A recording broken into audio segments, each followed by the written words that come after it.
My fellow citizens, at this hour, American and coalition forces are in the early stages of military operations. Our nation enters this conflict reluctantly to defend the world from great danger. Yet our purpose is sure.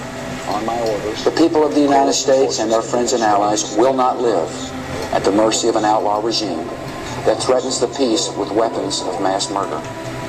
That threatens the peace with weapons of mass murder. Concerted campaign. That threatens the peace with weapons. More than 35 countries are giving crucial support the peace with weapons from mass naval and air bases. That threatens to help with intelligence and logistics. A campaign on the harsh terrain of a nation as large as California could be longer and more difficult than some predict. Could be longer and more difficult than some predict. We have no ambition in Iraq. We have no ambition in Iraq. We have no ambition in Iraq. We have no ambition. I know that the families of our military are praying that all those who serve will return safely and soon. I will return safely and soon. A campaign on the harsh terrain. Saddam Hussein has placed Iraqi troops and equipment in civilian areas, attempting to use innocent men and women. In this conflict, America faces an enemy who has no regard for conventions of war or rules of morality.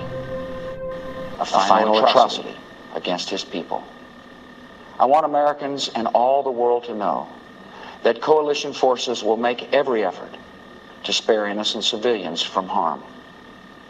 A campaign on the harsh terrain of a nation as large as California could be longer and more difficult than some predict. And helping Iraqis achieve a united, stable, and free country will require our sustained commitment.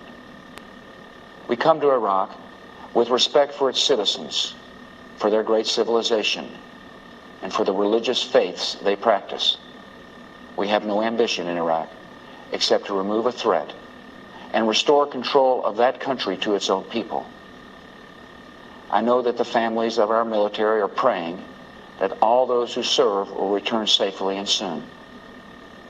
Millions of Americans are praying with you for the safety of your loved ones and for the protection of the innocent. For your sacrifice, you have the gratitude and respect of the American people. And you can know that our forces will be coming home as soon as their work is done. Our nation enters this conflict reluctantly, yet our purpose is sure. The people of the United States and our friends and allies will not live at the mercy of an outlaw regime that threatens the peace with weapons of mass murder. We will meet that threat now with our Army, Air Force, Navy, Coast Guard, and Marines, so that we do not have to meet it later with armies of firefighters and police and doctors on the streets of our cities. Now that conflict has come, the only way to limit its duration is to apply decisive force. And I assure you, this will not be a campaign of half measures, and we will accept no outcome but victory. My fellow citizens, the dangers to our country and the world will be overcome. We will pass through this time of peril and carry on the work of peace. We will defend our freedom. We will bring freedom to others, and we will prevail. May God bless our country and all who defend her.